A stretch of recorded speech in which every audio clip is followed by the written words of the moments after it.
আর কি, এবং কারা হচ্ছে অ্যাক্টিভ ট্রিটমেন্ট গ্রুপে যাবে আর কি।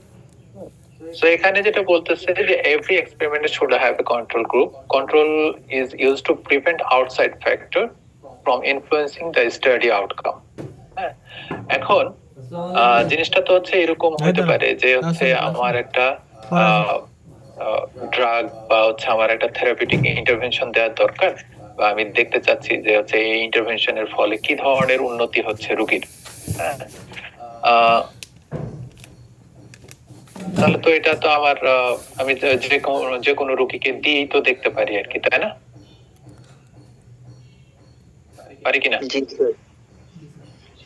যে আমি রোগীকে হচ্ছে দিয়ে বললাম যে হচ্ছে এটা খান, খেয়ে এসে হচ্ছে আমাকে রিপোর্ট করবেন আর কি।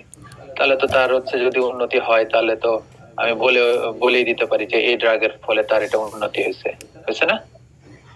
জি স্যার। না স্যার, স্যার যে র্যান্ডমলি দেওয়া যাবে। স্যার যে কোনো রোগীকে স্যার এখানে স্যার কন্ট্রোল তো আউট মানে disease free sir. Control disease free, control আমি কখন বললাম যে কন্ট্রোল ডিজিজ ফ্রি?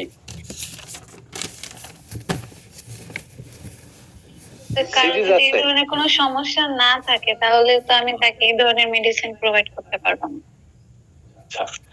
এখন বিষয় যেটা হচ্ছে যে আমি দুজনের সর্দি লাগছে আর কি, বা হচ্ছে দুজনের কথা দুজনের জ্বর হয়েছে আর কি। হ্যাঁ, আমি একটা ড্রাগ দুজনকেই দিলাম,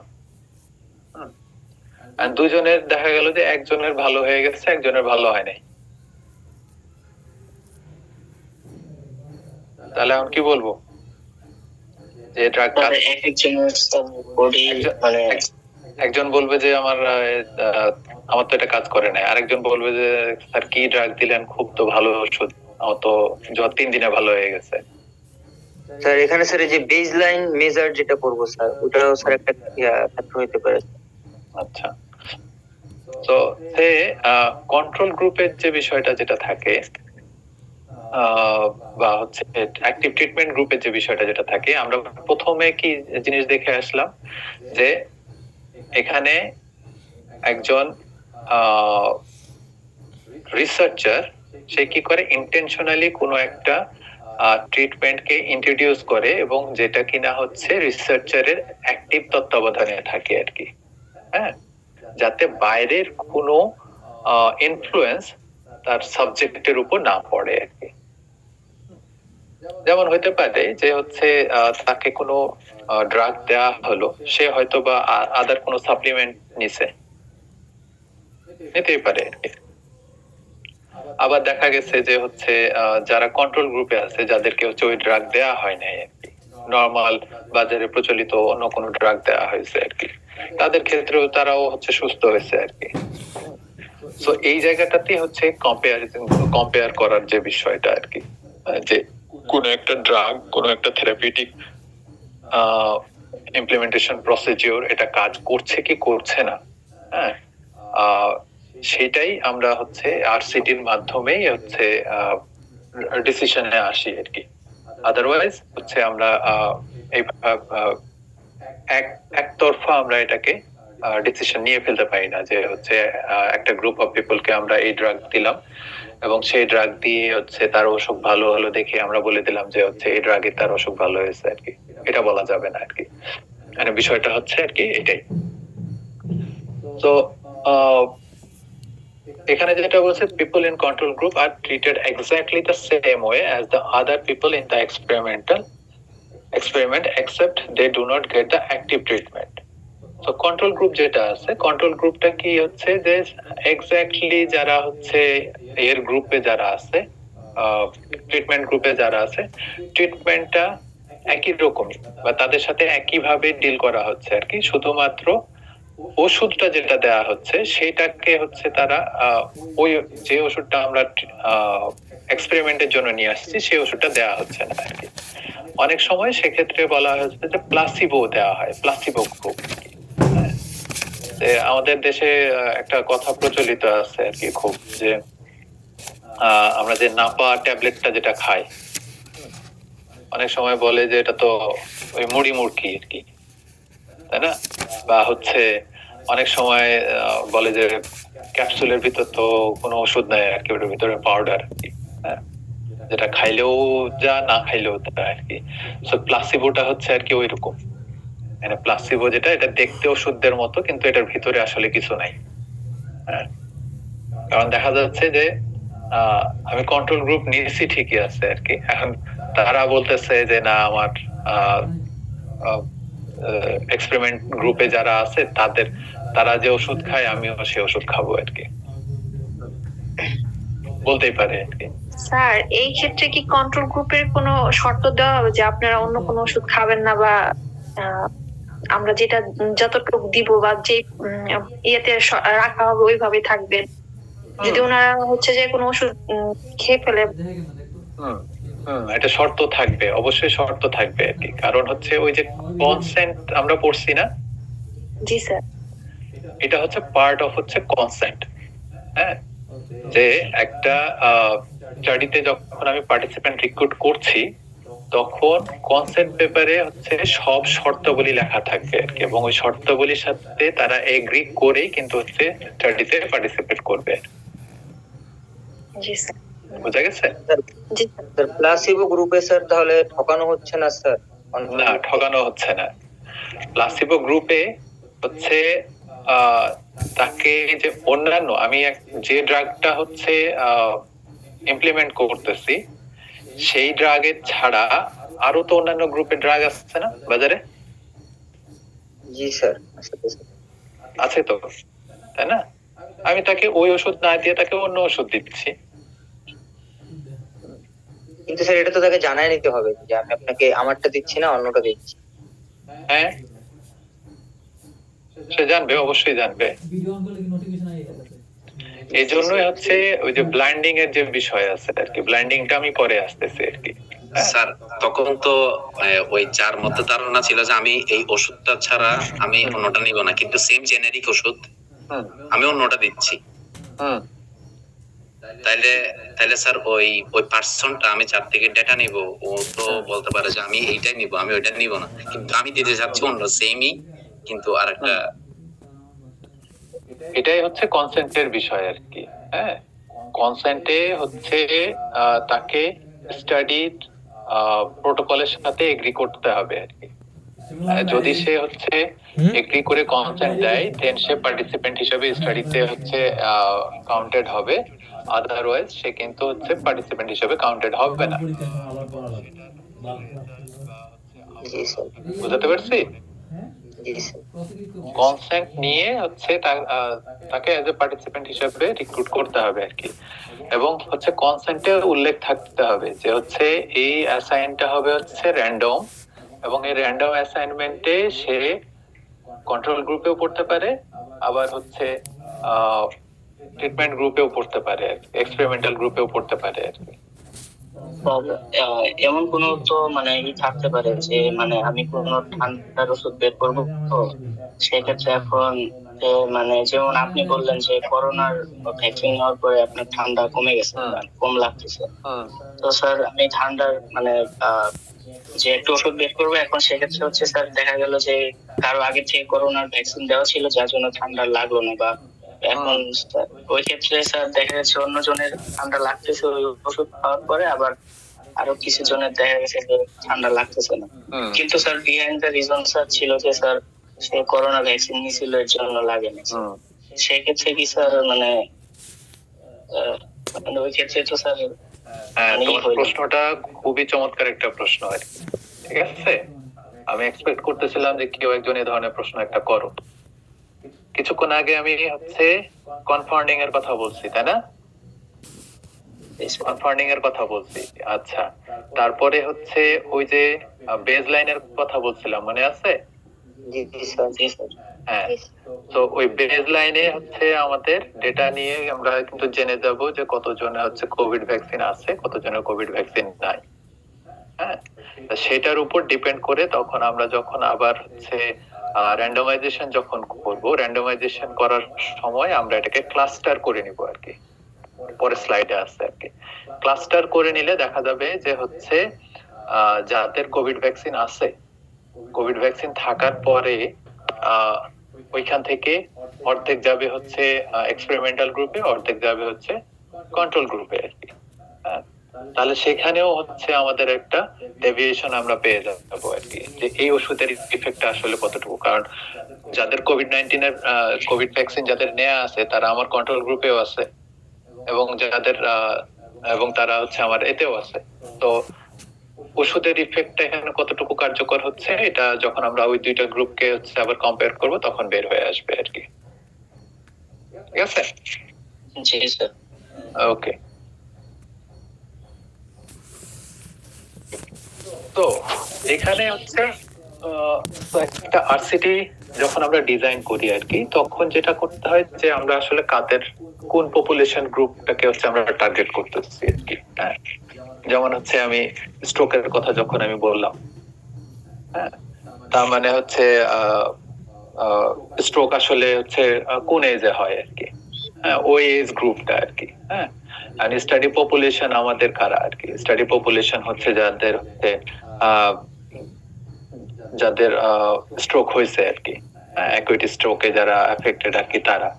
এবং সেখান থেকে হচ্ছে আমরা স্যাম্পল নিচ্ছি আর কি, স্যাম্পল নিয়ে সেটা আমরা র্যান্ডমলি ইন্টারভেনশন গ্রুপ এবং হচ্ছে কন্ট্রোল গ্রুপ দুইটাতে হচ্ছে র্যান্ডমলি অ্যাসাইন করে ফেলছি আর কি। আচ্ছা, র্যান্ডমলি অ্যাসাইন করার পরে এখানে হচ্ছে একটা জিনিস এখানে দেখতে পাচ্ছ তোমরা যে loss of follow up, both পার্টির ক্ষেত্রে লস অফ ফলো আপ আছে আর কি, তাই না?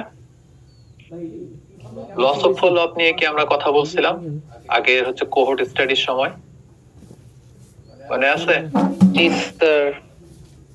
তো এটা কি এমন স্যার যে হচ্ছে মানে আমি হচ্ছে ফলো আপের মধ্যে আছি, এর মধ্যে পেশেন্টের কিছু একটা হয়ে গেছে যার কারণে আমি আর ফলো আপ করতে পারতেছি না? এক্স্যাক্টলি, পেশেন্ট হয়তো মারা গেছে, বা পেশেন্ট হচ্ছে এলাকা ছেড়ে চলে গেছে, পেশেন্ট হয়তো বা দেশ ছেড়ে চলে আসছে আমার মতো। হ্যাঁ, তো লস অফ ফলো আপ থাকতে পারে। যে হচ্ছে আমি একটা জিওগ্রাফিক্যাল এরিয়া নিয়ে কাজ করতেছিলাম আর কি। হ্যাঁ, এবং হচ্ছে একটা ইন্টারভেনশন দেওয়ার পরে আমি কি করতেছি যে আমার কিছু ওয়ার্কার আছে যারা হচ্ছে প্রত্যেক সপ্তাহে সপ্তাহে তার বাসায় গিয়ে ফলো আপ করে আসতেছে। In a very nice morning গিয়ে দেখা গেল যে ওই বাসায় কেউ নাই, তারা বাসা ছেড়ে চলে গেছে, অন্যত্র শিফট হয়ে গেছে আর কি। অথবা গিয়ে দেখা গেল যে হচ্ছে সে রোগী মারা গেছে আর কি। হ্যাঁ, আবার এমনও হতে পারে যে সেই রোগী হয়তো বা তার পার্টিসিপেশন উইথড্র করে নিচ্ছে আর কি। কারণ হচ্ছে আমরা কনসেন্টে সবসময় একটা কথা লিখি যে you are free to leave any time. ঠিক আছে, এটা কনসেন্টে সবসময় উল্লেখ করা থাকে আর কি, যে পার্টিসিপেন্ট সে যে কোনো মুহূর্তে তার পার্টিসিপেশন উইথড্র করে নিতে পারে আর কি। সো এইটাই হচ্ছে আমার লস অফ ফলো আপ আর কি। সো এই লস অফ ফলো আপটাকেও আমাদের সে আউটকামের সাথে আমাদের রেজাল্টের সাথে আর কি এটাকে অ্যাডজাস্ট করতে হয় আর কি। এবং সেটারও হচ্ছে কিছু স্ট্যাটিস্টিক্যাল প্রসেস আছে, সেটা ফার্দার যখন তোমরা যাবা, যখন কাজ করতে শুরু করবে তখন এই জিনিসগুলো আরো ভালো মতো শিখবে। আচ্ছা, দেন আউটকাম অ্যাসেসমেন্ট। দুইটার ক্ষেত্রে আউটকাম অ্যাসেসমেন্ট হচ্ছে, আউটকাম অ্যাসেসমেন্ট হওয়ার পরে ফাইনালি গিয়ে কি করতেছি আমরা এখানে কম্পেয়ার করতেছি আর কি। স্যার, যদি লস অফ ফলো আপের কারণে কখনো হচ্ছে এমন হতে পারে যে ইন্টারভেনশন গ্রুপের থেকে কন্ট্রোল গ্রুপের পার্টিসিপেন্টের সংখ্যা বেড়ে গেল বা কোন রকম তারতম্য হয়ে গেল একটা, আর ওটার রেজাল্টে কিরকম ইফেক্ট ফেলতে পারে আউটকামের মধ্যে তখন? রেজাল্টটা ওইরকম ভাবে ইফেক্ট ফেলে না আর কি, ফেলে না। কারণ হচ্ছে যে ওই যে জিনিসগুলোকে আমরা স্ট্যাটিস্টিক্যালি যে থিওরি আছে সেই স্ট্যাটিস্টিক্যাল থিওরি অনুযায়ী এটাকে আমরা অ্যাডজাস্ট করে ফেলি আর কি। হ্যাঁ, সো হচ্ছে আমরা যখন কোহর্ট স্টাডি নিয়ে কথা বলতেছিলাম তখন হচ্ছে লস অফ ফলো আপ যদি থাকে তাহলে ওখানে আমরা কি হিসাব করছিলাম, যে পার্সন ইয়ার হিসাব করছিলাম, তাই না?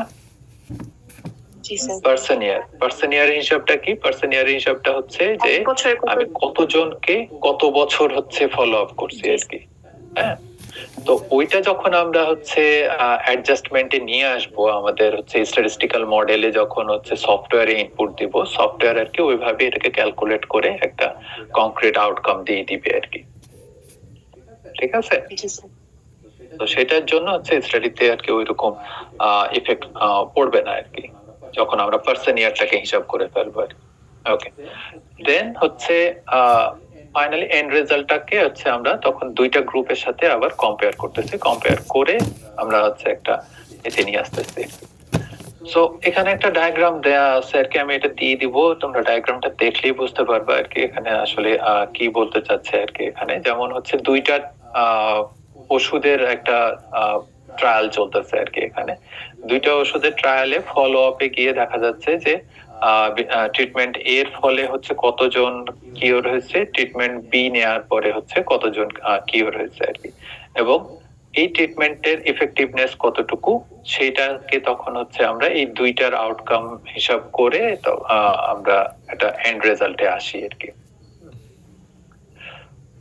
ওকে, সো এখানে হচ্ছে প্রোটোকলের কথা বলা আছে। প্রোটোকলটা যে জিনিসটা হচ্ছে যে আমাদের রিসার্চ প্রপোজাল যেটা আর কি, সেটাই হচ্ছে প্রোটোকল হিসেবে বলা হয় আর কি। এবং র্যান্ডমাইজ কন্ট্রোল ট্রায়ালের ক্ষেত্রে একটা জিনিস সবসময় আমাদের মাথায় রাখতে হয়, সেটা হচ্ছে যে র্যান্ডমাইজ কন্ট্রোল ট্রায়াল সবসময় আমাদের হচ্ছে ট্রায়াল রেজিস্ট্রি করতে হয় আর কি।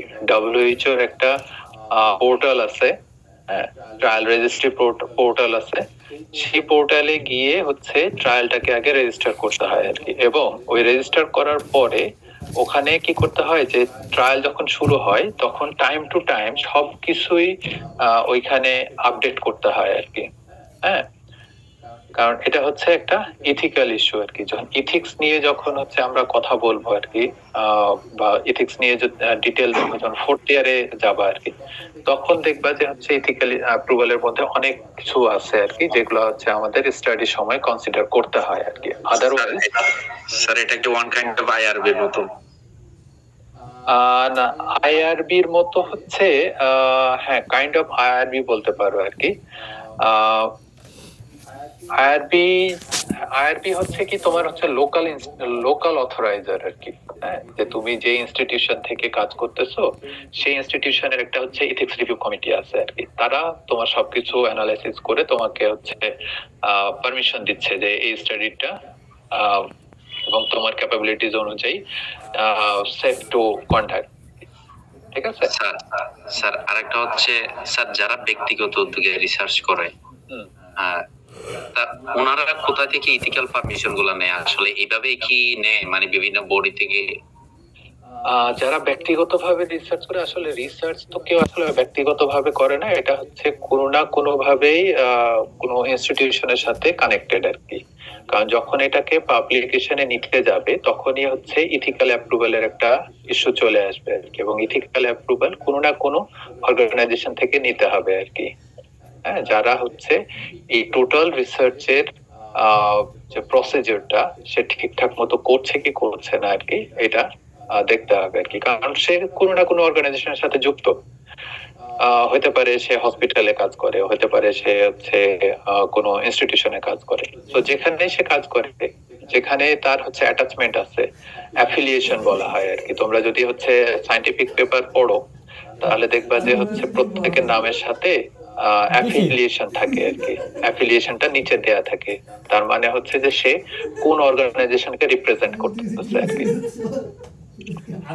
সো ইথিক্স যেখান থেকে নিবে সেটাই হচ্ছে তার অর্গানাইজেশন আর কি।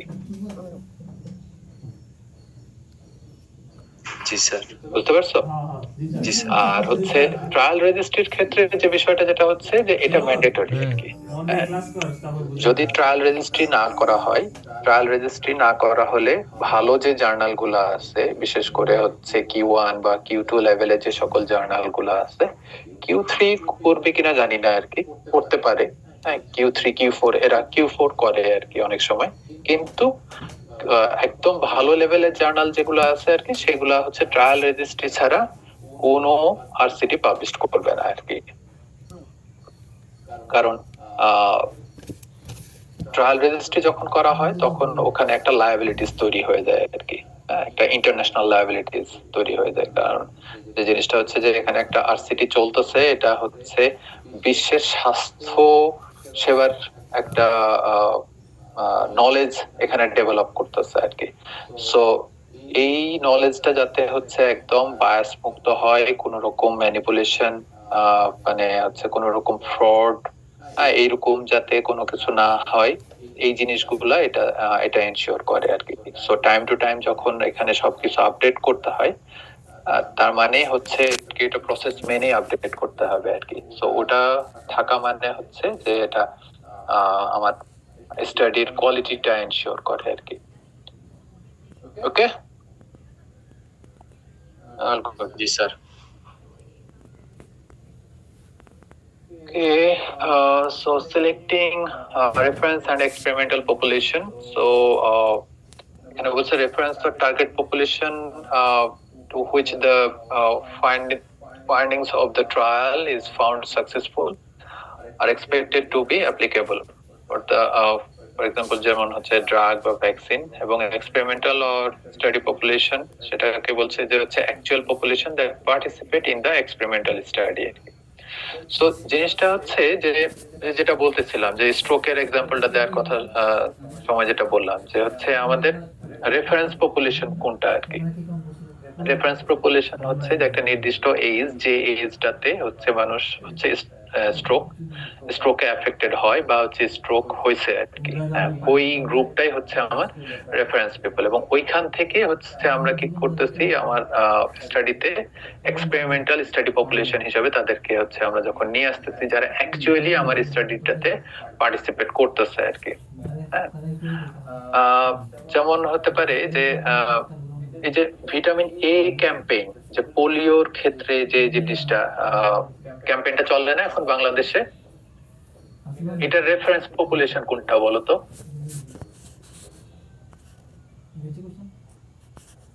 ভিটামিন এ ক্যাপসুল ক্যাম্পেইনের জন্য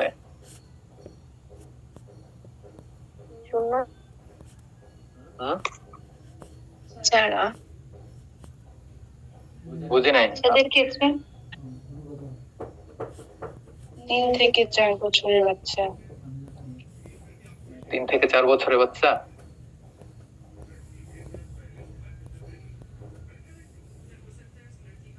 ফিরে আসাব গো না কো এত নাই কো 3 থেকে 4 বছর বা 0 থেকে 3-4 বছরের বাচ্চা। ভিটামিন এ পোলিওর ক্যাপসুল, পোলিওর টিকা কত বছর পর্যন্ত দেয়? হ্যাঁ 5 পর্যন্ত, রাইট। হ্যাঁ আছে। সো তাহলে রেফারেন্স পপুলেশন কোনটা হচ্ছে আমাদের? রেফারেন্স পপুলেশন হচ্ছে এই যে 0 থেকে 5 বছরের যে সকল শিশুরা আছে এরা সবাই হচ্ছে আমার রেফারেন্স পপুলেশন। এটাই হচ্ছে রেফারেন্স পপুলেশন। হ্যাঁ, এবং আমি কি করতেছি যে এইখান থেকে যখন হচ্ছে স্যাম্পল নিচ্ছি আমি, এইখান থেকে যারা অ্যাকচুয়ালি আমার এতে পার্টিসিপেট করতেছে তারা যাচ্ছে হচ্ছে আমার এক্সপেরিমেন্টাল আর স্টাডি পপুলেশনে আর কি।